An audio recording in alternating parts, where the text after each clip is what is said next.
Merci. Vous avez la parole. Monsieur Martin. Merci, Madame le Président. Ce rapport d'initiative part du constat que les formes d'emploi atypiques ont tendance à se développer au détriment de l'emploi classique.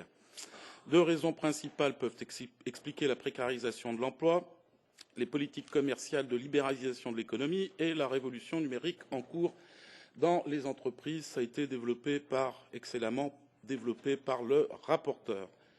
Ce rapport fait un long exposé des risques liés à la banalisation des emplois précaires, que ce soit pour le travailleur, affaiblissement de ses droits sociaux et de sa possibilité de recours à des actions collectives, ou pour la société, affaiblissement des systèmes de sécurité sociale et de retraite. La très grande variété des formes d'emploi précaires et l'effacement progressif de la frontière entre travail salarié et travail indépendant rendent l'approche du problème d'autant plus complexe.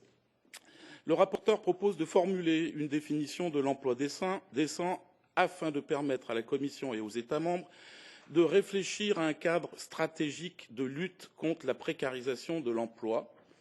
S'appuyant sur la formulation du phénomène de l'Organisation internationale du travail, il propose de sensibiliser les décideurs. En clair, hormis le renforcement des inspections du travail au niveau national, aucune proposition claire n'émane de ce texte, malheureusement.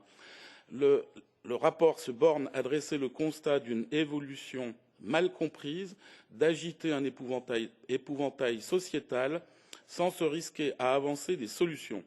Encore une fois, il est surtout question de sensibiliser l'opinion à la situation des migrants, comme par hasard, mais jamais de pointer du doigt le modèle ultralibéral en cause. Et là, je rejoins complètement ce qui vient d'être dit par Madame Agea. C'est malheureusement, Monsieur le rapporteur, une succession de vœux pieux, mais des vœux pieux irréalisables. Et pourquoi, Monsieur le rapporteur? Tout simplement parce que la Commission de Monsieur Juncker fait exactement l'inverse et l'Union européenne fait exactement l'inverse depuis des décennies.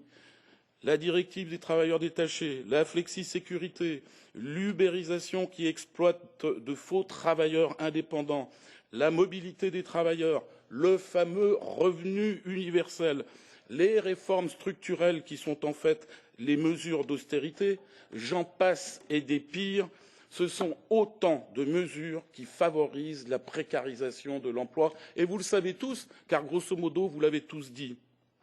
C'est d'ailleurs, et ce sera ma conclusion, on le voit bien, la raison pour laquelle ce rapport d'initiative émane de notre commission emploi et non de la commission de Madame Thyssen. Merci.